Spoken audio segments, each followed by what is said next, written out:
The incident occurred on a Tuesday night, just after 9 p.m., on a quiet, rain-slicked street in the city's rapidly gentrifying West End.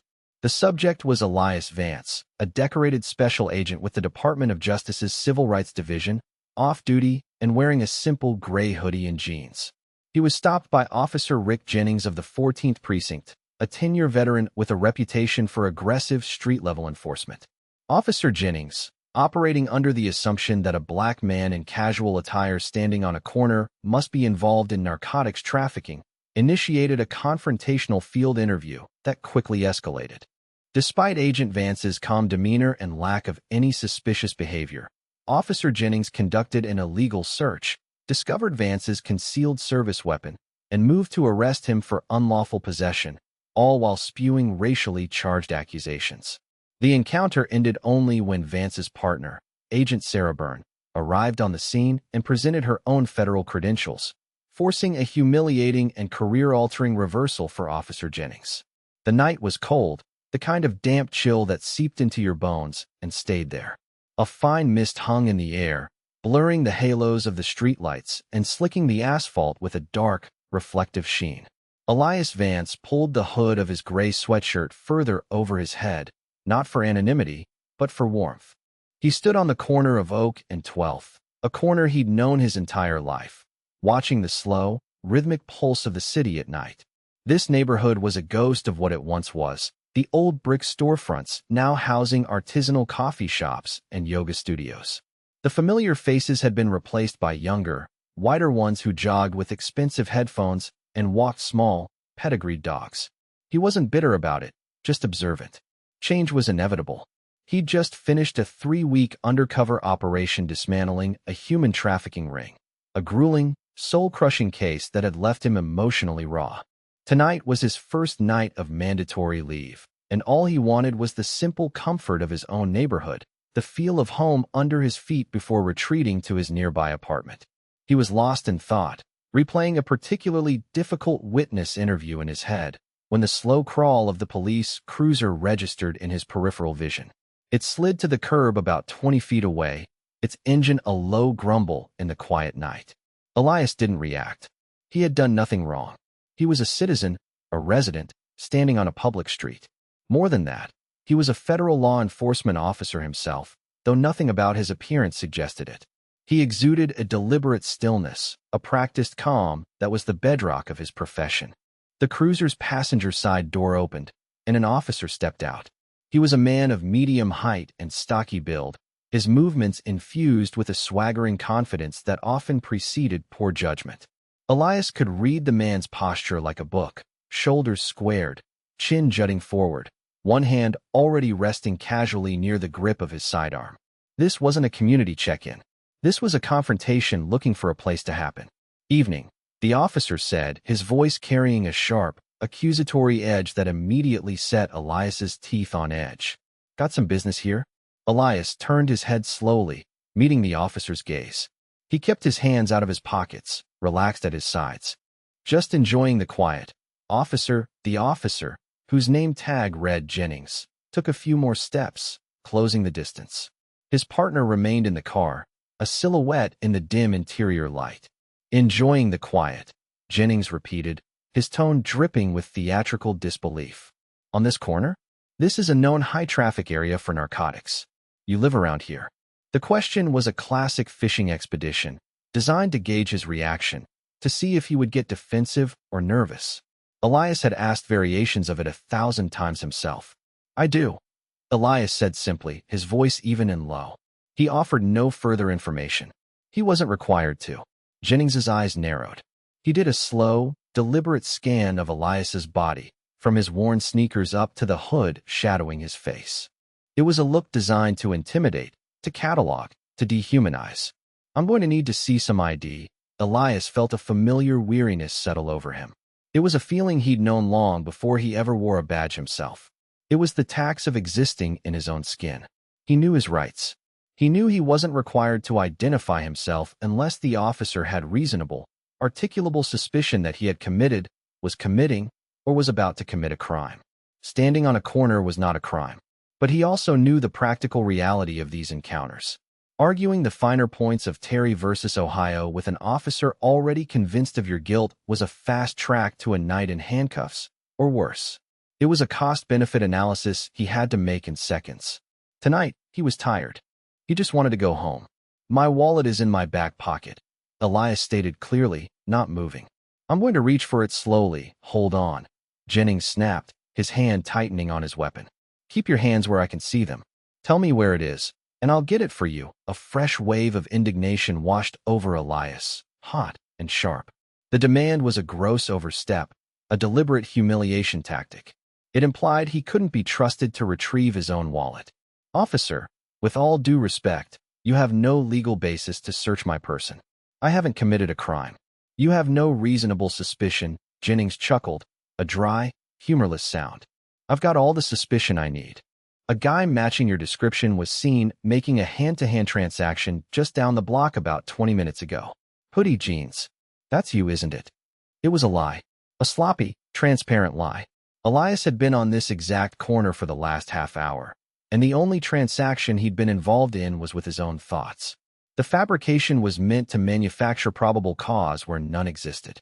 It was a dangerous, illegal shortcut, and Elias recognized it instantly. That wasn't me, officer.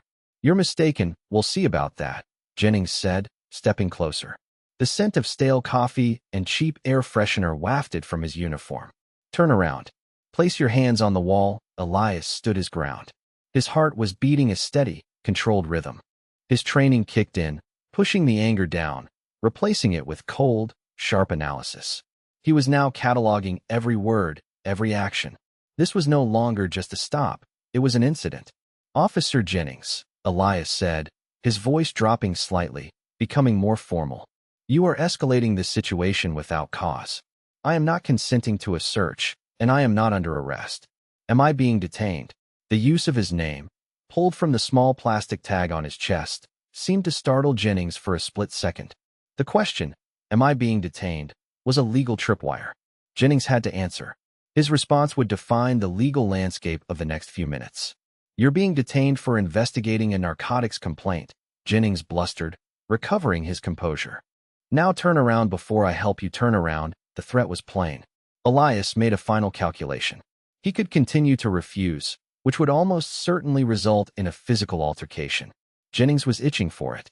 Or he could comply under protest, let the officer make his mistakes, and document everything for the reckoning that would inevitably follow. The professional in him, the man who built cases brick by brick, chose the latter. This was no longer about his pride. It was about Officer Jennings's career. I am complying under protest, Elias said, his voice like ice. He turned slowly and placed his palms flat against the cold, damp brick of the old bakery. The position was demeaning, vulnerable. He could feel the eyes of passers-by, the slowing of a car, the silent judgment of the neighborhood he called home. He felt a deep, burning shame, not for himself, but for the badge Jennings wore, a badge that was supposed to symbolize protection and service, not prejudice and abuse. Jennings moved in behind him, his presence a heavy, oppressive weight. See? That wasn't so hard, was it? He muttered, his voice close to Elias's ear. He began the pat-down, his hands rough and unprofessional. He wasn't searching for a weapon. He was searching for confirmation of his bias. His hands swept down Elias's legs, then started up his torso. As his hand passed over Elias's right hip, he froze. Under the thick fabric of the hoodie and a t-shirt, he felt the unmistakable, solid contour of a firearm holstered on Elias's belt. A triumphant, predatory grin spread across Jennings's face, invisible to Elias but palpable in the sudden tension of his body. Well, Jennings whispered, a sick parody of a jackpot winner. What do we have here? He pressed firmly against the weapon. Looks like my suspicion was right on the money. In that moment, the second officer, a younger woman, finally got out of the car. Her name tag read Byrne. She had a more cautious, observant look in her eyes. She approached as Jennings's hand lingered on the concealed weapon. Rick, what have you got? She asked, her voice neutral. We got a banger, Jennings announced proudly, as if he'd just single-handedly taken down a kingpin. Our boy here is holding. And he was giving me all sorts of legal lip service. He ripped Elias's hoodie up, exposing the black Kydex holster, and the matte black grip of a Glock 19. It was Elias's service weapon. On the ground. Now, Jennings barked, his voice booming in the quiet street. He grabbed Elias's arm, trying to wrench it behind his back. But Elias didn't move. The time for passive compliance was over. The line had been crossed, and now, the rules of the game were about to change entirely. He planted his feet, his body a solid, immovable object against the wall. "Officer Jennings, stop," Elias commanded. His voice was no longer calm and placating. It was steel. It was the voice of absolute authority, a voice that had quieted courtrooms and made hardened criminals confess. The sudden shift in tone was so profound that Jennings actually paused, his hand still gripping Elias's arm. Even Officer Byrne took a half-step back, her eyes widening in surprise. "You are making a catastrophic mistake," Elias said, speaking slowly and deliberately, each word a hammer blow. "You have conducted an unlawful stop and an illegal search. You have fabricated probable cause. And you are now attempting to arrest a federal officer." Jennings stared at the back of Elias's head, his bravado faltering for the first time. A flicker of doubt, small but potent, crossed his face. He tried to recover with a scoff. "A federal officer? Yeah, right. And I'm the King of England. You're a drug dealer with an illegal gun, and you're going to jail for a very long time." He pulled out his handcuffs, the metal clicking ominously in the night air. "This is your last chance to cooperate. My name is Special Agent Elias Vance," Elias said, his voice echoing with cold fury. "My badge number is 7824. I am an agent with the United States Department of Justice, Civil Rights Division. The weapon you found is my government-issued service weapon, which I am authorized to carry nationwide, on or off duty. You are currently interfering with a federal officer in the performance of his duties, a felony. I am ordering you, as a matter of professional courtesy before this becomes a federal incident, to remove your hands from my person and call your supervisor to this scene immediately." The speech was a tactical nuke. It landed in the space between them and vaporized all of Jennings's blustering authority. His face, illuminated by the flashing red and blue lights of his own vehicle, went from ruddy and confident to pale and slack-jawed. The handcuffs dangled uselessly from his fingers. Officer Byrne's face was a mask of dawning horror. She looked from the back of Elias's head to her partner's stunned expression, the pieces clicking into place with sickening speed. The calm demeanor, the precise legal language, the absolute lack of fear, it all made sense now. They hadn't stopped a criminal. They had stopped one of their own, and from a branch of government that held their careers in its hands. "He's lying," Jennings stammered, but his voice lacked any conviction. It was a desperate plea to a reality that was rapidly dissolving around him. "He's just saying that to get out of it, am I?" Elias asked, still facing the wall. "My credentials are in my wallet, in my back right pocket. The same pocket I offered to show you 10 minutes ago. I suggest you retrieve it."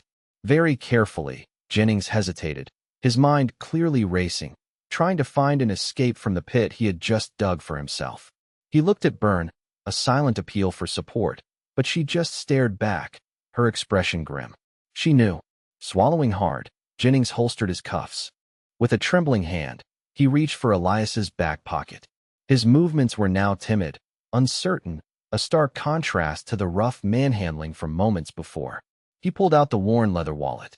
He flipped it open. Inside, behind a clear plastic window, was the stark, official gold and blue shield of the Department of Justice. The photo ID showed Elias Vance, his expression serious and professional, staring back at him. Below the photo, in bold, uncompromising letters, were the words, "Special Agent, U.S. Department of Justice."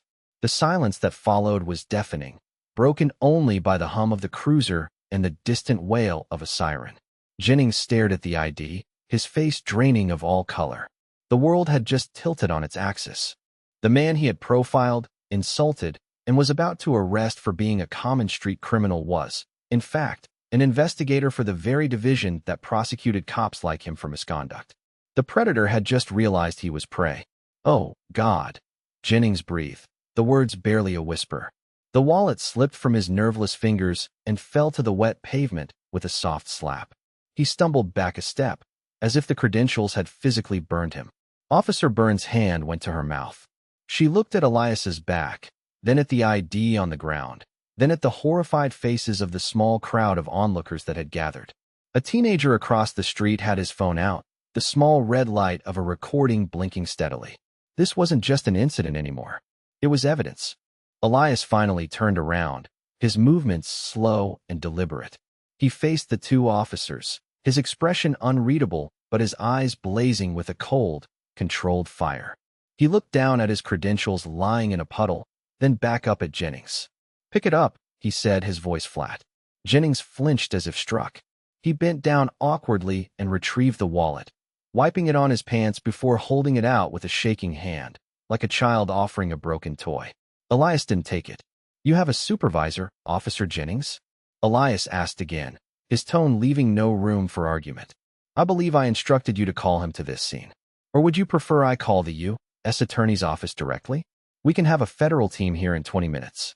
It's your choice." "No, sir," Jennings stammered, the word "sir" falling from his lips with a strange, foreign clumsiness. I'll call him. Right now." He fumbled for the radio on his shoulder, his fingers seeming thick and uncooperative. "Dispatch, 14 David, I need a supervisor at my location. Oak and 12th. Routine." The lie was pathetic. There was nothing routine about this. Officer Byrne, meanwhile, found her voice. "Agent Vance," she began, her tone respectful, almost pleading. "I apologize. My partner, he was acting on a description, a false description that he invented." Elias corrected her, his gaze unwavering. "I was here. You were here. We both know what happened. You stood by and watched him violate my Fourth Amendment rights. Your silence makes you complicit, Officer Byrne. Remember that when you write your report." Byrne flinched and looked away, shamefaced. The full weight of her inaction, her failure to intervene, crashed down upon her. She was the junior officer, but that wasn't an excuse. She knew Jennings was out of line. She had felt it. But she had stayed quiet, and now she was tangled in the wreckage he had created. The wait for the supervisor felt like an eternity. Jennings stood stiffly, avoiding eye contact, his face a miserable portrait of regret. He kept glancing at Elias, then at the crowd, his mind no doubt replaying every disastrous decision he'd made in the last 15 minutes. The smug enforcer was gone, replaced by a scared man staring at the smoldering ruins of his career.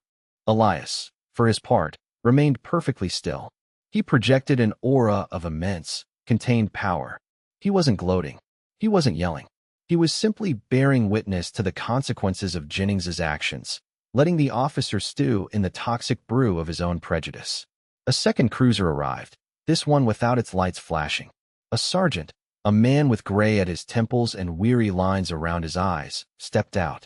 He took in the scene at a glance. Two of his officers standing stiffly, a man in a hoodie radiating an unnerving level of authority, and a small group of phone-wielding civilians. This was bad. "Jennings, Byrne, what's going on here?" the sergeant asked, his voice tight. Jennings opened his mouth, but no words came out. He looked helplessly at Elias. The sergeant's eyes followed his gaze. He looked at Elias, at his casual clothes, and then back at his officers, his expression hardening. "Someone want to tell me why I was called out here?" It was Elias who broke the silence. He took a step forward, finally taking his wallet from Jennings's still outstretched hand. He presented his credentials to the sergeant. "Special Agent Elias Vance, Department of Justice," he said. "Your officer, Officer Jennings, just conducted an unconstitutional stop and an illegal search on my person based on a fabricated complaint. He found my service weapon and was in the process of arresting me when I was forced to identify myself." The sergeant's face went pale.